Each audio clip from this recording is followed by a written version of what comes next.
നമസ്കാരം. മലയാളി വാർത്ത ഇൻസൈഡിലേക്ക് സ്വാഗതം.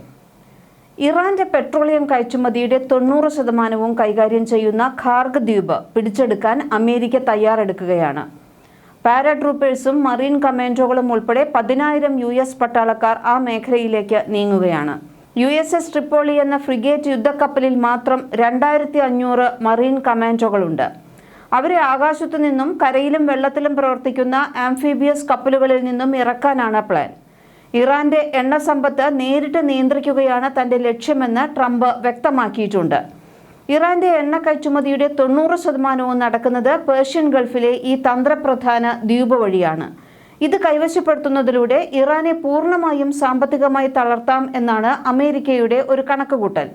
പക്ഷേ ഈ കണക്കുകൂട്ടൽ തെല്ലൊന്ന് പിഴച്ചാലോ?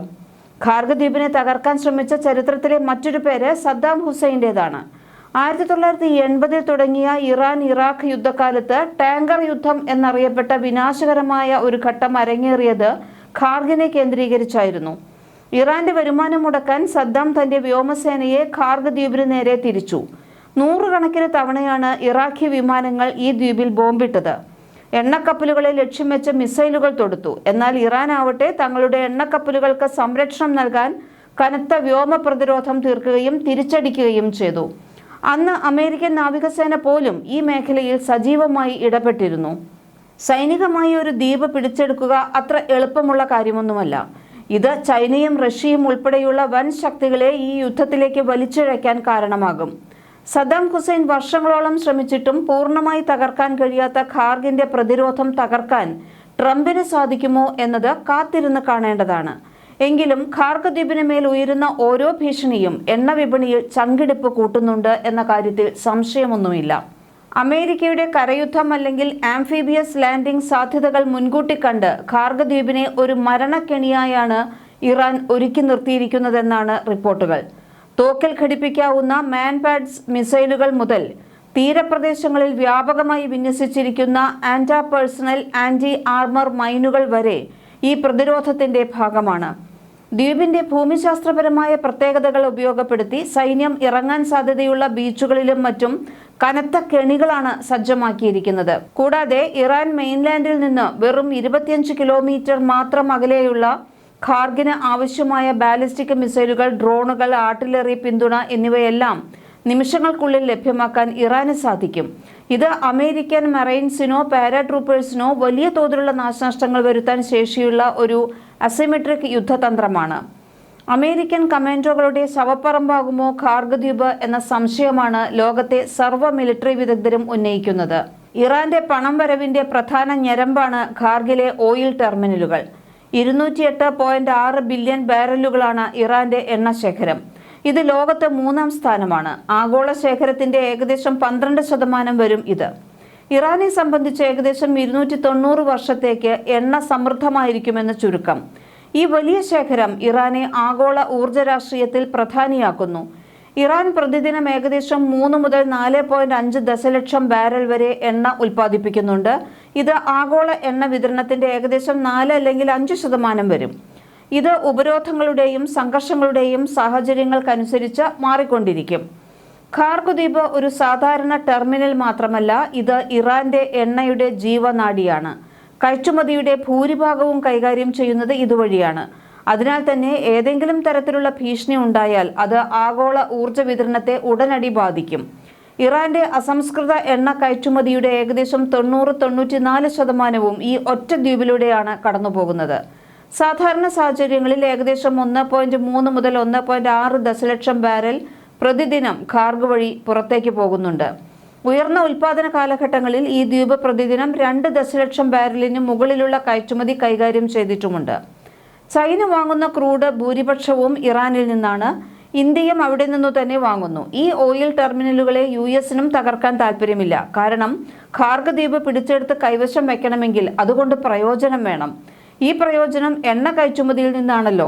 അതിന് അവിടുത്തെ തുറമുഖ സൗകര്യങ്ങൾ ഉണ്ടായേ തീരൂ. എല്ലാം തകർത്തെറിഞ്ഞാൽ പുനർനിർമ്മാണത്തിന് $100 വേണം. വർഷങ്ങൾ എടുക്കുകയും ചെയ്യും. ഇറാനിൽ നിന്നും ഖാർഗ് ദ്വീപിലേക്കുള്ള ഓയിൽ പൈപ്പ് ലൈനുകൾ തകർക്കാൻ US-ന് 5 മിനിറ്റ് സമയം മതിയെന്ന് ട്രംപ് നേരത്തെ പറഞ്ഞിരുന്നു. ഇതിന് തന്റെ ഒരു വാക്ക് മതിയെന്നും പറഞ്ഞു. എന്നാൽ അത് വീണ്ടും നിർമ്മിക്കാൻ ദീർഘകാലം എടുക്കുമെന്നാണ് US പ്രസിഡന്റ് തന്നെ പറഞ്ഞിട്ടുള്ളത്. പല അഭിമുഖങ്ങളിലും ഖാർഗ് ദ്വീപ് പിടിച്ചെടുക്കുന്നതിനെക്കുറിച്ച് സൂചിപ്പിച്ചിട്ടുണ്ട് ട്രംപ്. ഖാർഗ് നിയന്ത്രണത്തിലാകുന്നത് ഇറാന്റെ എണ്ണയുടെ ജീവനാഡിയിൽ US-ന് സമ്മർദ്ദം ചെലുത്താനും യുദ്ധത്തിന്റെ സാമ്പത്തിക വശം മാറ്റിയെടുക്കാനും കഴിയുമെന്നാണ് പ്രതീക്ഷ. ഖാർഗ് പിടിക്കാൻ US മിലിറ്ററി പ്ലാനർമാർ ആഴ്ചകളായി തലപുകയ്ക്കുകയാണ്. USS ട്രിപ്പോളി എന്ന ആംഫിബിയസ് കപ്പൽ 2500 മറീനുകളുമായി ഇറാന്റെ അടുത്ത് ഇന്ത്യൻ മഹാസമുദ്രത്തിലുണ്ട്. ആകെ 4500 മറീനുകളെ തയ്യാറാക്കി പല സ്ഥലത്തായി നിർത്തിയിട്ടുണ്ട്. ഇതിനു പുറമെ 2000 മെറീൻ പാരാട്രൂപ്പേഴ്സിനെ ഇറാനിലേക്ക് നീക്കാൻ പെന്റഗൺ ഉത്തരവ് നൽകിയിട്ടുമുണ്ട്. ലോക്ഹീഡ് മാർട്ടിൻ, RTX കോർപ്പ് എന്നീ ആയുധ നിർമ്മാണ കമ്പനികളിൽ നിന്ന് $150 കോടി ഡ്രോണും മിസൈലും എതിരിട്ട് തകർക്കാനുള്ള സംവിധാനങ്ങളും കൂടുതലായി വാങ്ങുകയാണ് പെന്റഗൺ ഇപ്പോൾ. ഖാർഗ് ദ്വീപിൽ US 90 ലക്ഷ്യസ്ഥാനങ്ങളിലേക്ക് ഇതുവരെ ബോംബിംഗ് നടത്തിയതായി റിപ്പോർട്ടുകളുണ്ടെങ്കിലും ഇതിൽ ഓയിൽ, ഇൻഫ്രാസ്ട്രക്ചർ എന്നിവ ഉൾപ്പെട്ടതായി പറയുന്നില്ല. ഇതേസമയം ഖാർഗ് കൈവശപ്പെടുത്തി ഇറാനെ ഒറ്റപ്പെടുത്താനുള്ള സൈനിക പദ്ധതികൾ US തയ്യാറാക്കിയതായി റിപ്പോർട്ടുകളുണ്ട്. ഇതിനിടെ വേണ്ടിവന്നാൽ ഇറാനുമായി ആഴ്ചകളോളം നീണ്ടു നിൽക്കുന്ന കരയുദ്ധത്തിന് അമേരിക്ക തയ്യാറെടുക്കുകയാണെന്നാണ് റിപ്പോർട്ടുകൾ. US കരസേനയുടെ 82 എയർബോൺ ഡിവിഷനിൽ നിന്നുള്ള പാരാട്രൂപ്പേഴ്സാണ് വരുന്നത്. ഹെവി ലിഫ്റ്റ് ഹെലികോപ്റ്ററിൽ അവർ കയറിൽ തൂങ്ങി ഖാർഗ് ദ്വീപിൽ ഇറങ്ങും. US കരസേനയുടെ തന്നെ ഇമ്മീഡിയറ്റ് റെസ്പോൺസ് ഫോഴ്സിൽ നിന്ന് 2000 പേരെയും എത്തിക്കും. ലോകത്തെവിടെയും 18 മണിക്കൂറിനകം എത്തി ഓപ്പറേഷൻ തുടങ്ങാൻ പരിശീലനം ലഭിച്ചവരാണ് ഇവർ. കരസേനയുടെ 31 എക്സ്പെഡീഷണറി യൂണിറ്റിൽ നിന്ന് 2300 പേരും ഈ മേഖലയിലേക്ക് നീങ്ങുന്നു. ഏത് ശത്രുരാജ്യം പിടിക്കാനും ആദ്യം ഇറങ്ങുന്നത് ഇവരാണ്. കൂറ്റൻ ഹെലികോപ്റ്ററുകളിൽ നിന്ന് രാത്രി ഇവരെ ഇറക്കും. എയർഫീൽഡ് പിടിച്ചെടുത്ത് കൂടുതൽ പട്ടാളത്തിന് വിമാനത്തിൽ ഇറങ്ങാൻ വിധം എല്ലാം ശരിയാക്കേണ്ടത് ഇവരാണ്. ഖാർഗിലെ മിലിറ്ററി സംവിധാനങ്ങൾ US തകർത്തപ്പോൾ എയർഫീൽഡും തകർത്തിരുന്നു. ഇനി എക്സ്പെഡീഷണറി യൂണിറ്റ് അംഗങ്ങൾ ഇറങ്ങി വേഗം അത് റിപ്പയർ ചെയ്ത് US ട്രാൻസ്പോർട്ട് വിമാനങ്ങൾക്ക് ലാൻഡ് ചെയ്യാൻ പറ്റുന്ന സ്ഥിതിയിലാക്കണം. C-130 കൂറ്റൻ ചരക്ക് വിമാനങ്ങളിലാകും മറൈൻ കമാൻഡോകൾ വന്നിറങ്ങുന്നത്. മറീനുകളും പാരാട്രൂപ്പേഴ്സും എക്സ്പെഡീഷണറി യൂണിറ്റുകാരും ഇമ്മീഡിയറ്റ് റെസ്പോൺസുകാരും എല്ലാം ചേരുമ്പോൾ എണ്ണം 10,000 കടക്കും. സർവ്വസജ്ജരായി അവർ നിൽക്കുകയാണ്. CH-53 ഹെവി ലിഫ്റ്റ് ഹെലികോപ്റ്ററുകളും റെഡിയാണ്. ആദ്യം തന്നെ ഇറക്കേണ്ട പാരാട്രൂപ്പർ മറീനുകൾ തന്നെ 1000 പേരുള്ളതാണ്. ഖാർഗ് ദ്വീപ് US-ന് പിടിക്കാൻ കഴിയുമെന്നതിൽ ലോകമാകെ മിലിറ്ററി വിദഗ്ധർക്ക് സംശയമൊന്നുമില്ല. പക്ഷെ പിടിച്ചെടുത്ത ദ്വീപിനെ നിലനിർത്തുകയാണ് പ്രയാസം. ദ്വീപിലെ ബീച്ചുകളിൽ മൈനുകളും ബൂബി ട്രാപ്പുകളും, ബൂബി ട്രാപ്പ് എന്ന് വെച്ചാൽ മൃഗങ്ങളെ പിടിക്കാനും മറ്റും ഉപയോഗിക്കുന്ന വാരിക്കുഴി പോലുള്ള പ്രാകൃത കെണികളാണ്. ഇതെല്ലാം തന്നെ വാരി വിതറിയിരിക്കുകയാണ് ആ ദ്വീപിൽ മുഴുവനും. ദ്വീപിനകത്തു തന്നെ ഡ്രോണുകളും മിസൈലുകളുമുണ്ട്. എവിടുന്നും ആക്രമണം വരാം. മാത്രമല്ല ഇറാൻ വൻകരയിൽ നിന്ന് കഷ്ടിച്ച് 15 മുതൽ 19 കിലോമീറ്റർ മാത്രം ദൂരെയാണ് ഖാർഗ്. വൻകരയിൽ നിന്നുള്ള ഡ്രോണുകളും മിസൈലുകളും പെരുമഴ പോലെ പൊഴിയും. US പട്ടാളത്തിന് ദ്വീപ് മരണക്കിണറാകുമെന്ന് തീർച്ചയാണ്. ദ്വീപ് പിടിച്ച് കയ്യിൽ വെച്ചാൽ ഇറാന്റെ എണ്ണ കയറ്റുമതി നിലയ്ക്കും. ഹോർമുസ് കടലിടുക്കിൽ കൂടിയുള്ള കപ്പൽ ഗതാഗതം സുരക്ഷിതമാക്കാം. ഇറാൻ കീഴടങ്ങണമെങ്കിൽ അനിവാര്യമാണ് ഖാർഗ് ദ്വീപിൽ ആര് ജയിക്കുന്നു എന്നത്. മാത്രമല്ല ഖേഷം എന്ന പേരിൽ മറ്റൊരു ദ്വീപ് കൂടിയുണ്ട്. അടുത്ത് തന്നെയാണ് ഇത്. തന്ത്രപരമായ പ്രാധാന്യമുള്ള ദ്വീപാണിതും. UAE അവകാശപ്പെടുന്ന അബു മൂസ, തൂൺബ് ദ്വീപുകളും അടുത്തുണ്ട്. ഇവയെല്ലാം പിടിച്ചെടുക്കാൻ കഴിയും. അങ്ങനെ ഖാർഗ് ദ്വീപ് US കൈവശപ്പെടുത്തുകയാണെങ്കിൽ അത് പശ്ചിമേഷ്യയിലെ ശാക്തിക സമവാക്യങ്ങളെ തിരുത്തിക്കുറിക്കുന്ന നീക്കമാകും. ഇപ്പോൾ തന്നെ കത്തിക്കയറിയ ക്രൂഡ് ഓയിൽ വില പുതിയ ഉയരങ്ങൾ താണ്ടാനും സാധ്യതയുണ്ട്. വരും നാളുകളിൽ ക്രൂഡ് വില നിർണ്ണയിക്കപ്പെടുന്നതിലും ഖാർഗിന്റെ അധികാരം ആർക്ക് എന്നതിന് പ്രാധാന്യമുണ്ടായിരിക്കും. എന്നാൽ ഈ കോലാഹലം ഒന്നും ഇറാനെ ഒട്ടും അലട്ടുന്നില്ല എന്നുള്ളതാണ് അടുത്ത കാര്യം. അമേരിക്ക ഖാർഗിൽ കാലുകുത്തുന്നതൊന്ന് കാണട്ടെ എന്നാണ് ഇറാന്റെ ഒരു ലൈൻ. അപ്പോൾ അവർ എന്തൊക്കെയോ തന്ത്രങ്ങൾ മെനഞ്ഞു കാത്തിരിക്കുന്നുണ്ട് എന്നുറപ്പാണ്. US പട്ടാളത്തെ ചുട്ടുകരിക്കാനുള്ള സകല തന്ത്രങ്ങളും കുതന്ത്രങ്ങളും അവർ പായിച്ചുമെന്ന് ഉറപ്പ്. യുദ്ധത്തിനും ബോംബിടലിനും അവധി കൊടുത്ത് തൽക്കാലം ട്രംപ് അടങ്ങിയതിനു പിന്നിൽ ഇതാണ്. അത്രയ്ക്ക് ശ്രദ്ധയോടെ ചെയ്തില്ലെങ്കിൽ, മൃതദേഹങ്ങളാണ് അമേരിക്കയിലേക്ക് മടങ്ങി വരുന്നതെങ്കിൽ ട്രംപിന്റെ രാഷ്ട്രീയ ഭാവി തന്നെ അപകടത്തിലാകും. ദ്വീപ് പിടിച്ചെടുത്ത് വിജയകരമായി നിലനിർത്താൻ കഴിഞ്ഞാലോ അതോടെ ഗൾഫ് രാജ്യങ്ങൾക്കിടയിൽ അമേരിക്ക ഒരു ഹീറോ ആയി മാറും.